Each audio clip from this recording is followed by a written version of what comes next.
Olá, eu sou Michelle Porfírio e quero falar com vocês hoje sobre um comportamento que deixa a gente pais enlouquecidos. A birra. Quem vem? Vamos falar sobre isso.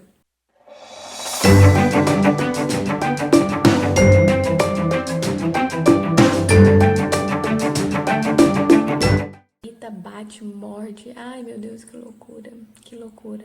Isso muitas vezes acontece no momento que a gente não queria estar passando por aquilo dali. No momento que tem muita gente olhando e a gente se sente tão envergonhado, a gente sente que a criança está atacando a gente. Mas não é isso que está acontecendo.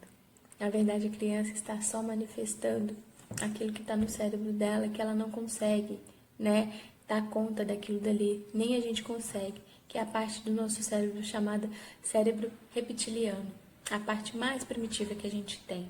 Quando nesses momentos de frustração e a criança se reage, né, dessa forma mais intensa, ela está acionando essa parte do cérebro dela.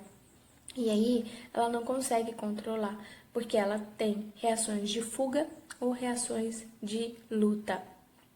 E assim a gente não consegue intervir, né, de forma eficaz. Então é preciso a gente esperar o tempo da criança para que ela consiga se acalmar e se recompor. E a gente pode ajudá-la nesse processo. A primeira coisa que eu falo com vocês é elimine os ruídos. A criança está com sono, com cansada, com fome, né? É algum comportamento, né? Algum que está desencadeando isso? É alguma ação fisiológica, né? Alguma necessidade fisiológica, não ação? Essa necessidade, se silencia isso, que fica mais fácil da criança conseguir se recompor. Se você já eliminou todas essas possibilidades, que tal a gente pensar em olhar para que fase de desenvolvimento que o meu filho está?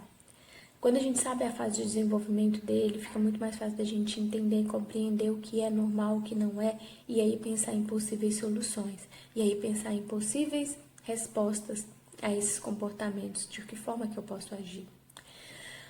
Aí eu trago para vocês outra parte que eu acho fundamental, é você conhecer as reações da sua criança. Quando eu conheço a minha criança, quando eu conheço as reações, fica muito mais fácil de eu intervir. Às vezes a criança não gosta de um abraço, e se a criança está passando por um momento de birra e você vai lá e dá um abraço, você vai lá colocar a mão nela, às vezes ela não quer, ela se sente invadida.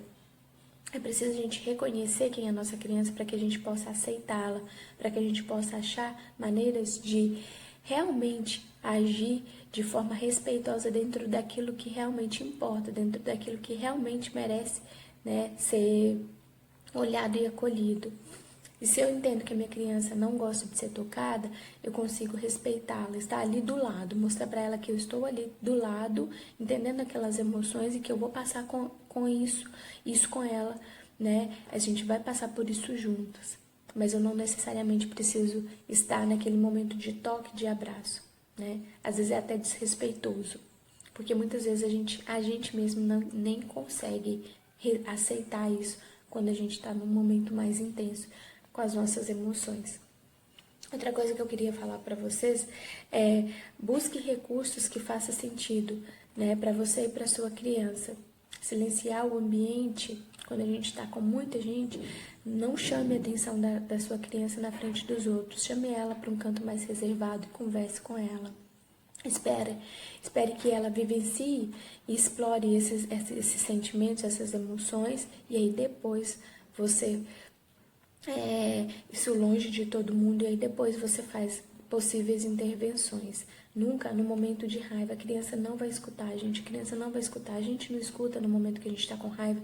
Quem dirá uma criança que ainda não consegue se recompor com mais facilidade, que demora um pouquinho mais. E a gente precisa entender que isso faz parte do desenvolvimento dela, que isso faz parte desse período que ela está vivendo. Não fale, gente, sobre o que não dá para vocês fazerem. Não fale. Fale sobre o que é possível. Se você fala sobre o que não dá para ser feito, por exemplo, se a criança está tendo um ataque de birra porque ela queria determinado brinquedo, se você fala do brinquedo, a criança vai ficando mais nervosa. Agora, fale do que é possível. Olha, aquele brinquedo não é possível agora, mas a gente pode comer alguma coisa, a gente pode brincar de outra coisa. Então, foca a atenção da criança para outro lado, não naquilo que despertou aquela raiva, não naquilo que despertou aquelas emoções mais intensas na criança. Não faça chantagem de jeito nenhum. Ai, se você fizer isso, eu vou fazer aquilo. Não faça chantagem, gente. Isso é um desrespeito à pessoa. Ninguém gosta de ser chantageado. Você gosta? Eu não gosto. Então, não faça chantagem com seu filho. Entenda que se você conversa com ele, se você demonstra para ele que você entende o que ele está passando, isso fica muito mais fácil dele também se desarmar e começar a se acalmar para depois te ouvir. Não faça as intervenções de, isso está errado, isso está certo, porque isso não vai funcionar. A criança, nesse momento, ela não está te escutando. As chances dela te ouvir, elas caem significativamente. E aí você vai ficando com aquelas vozes, né? De que a criança não me obedece, não me entende, eu tô falando, ela não quer, né? Então silencie essas vozes aí, tá bom?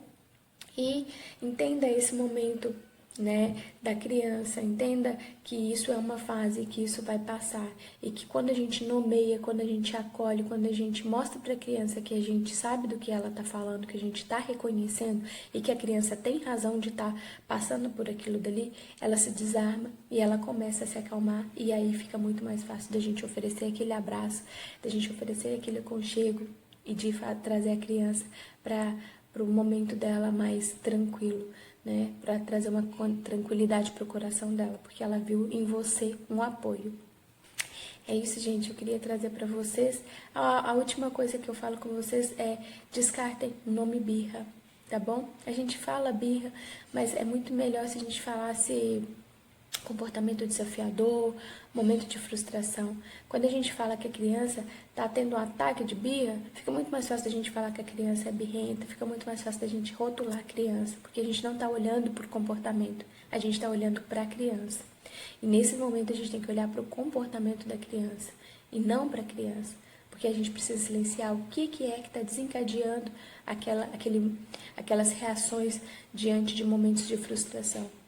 E a gente tem que deixar os rótulos para os vidros, e não para os nossos filhos, e não para nós, e não para o outro, tá bom? É isso que eu gostaria de trazer para vocês.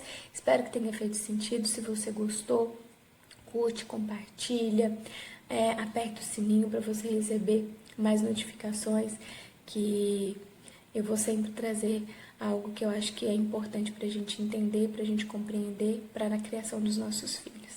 É isso, espero que vocês tenham gostado. Beijo!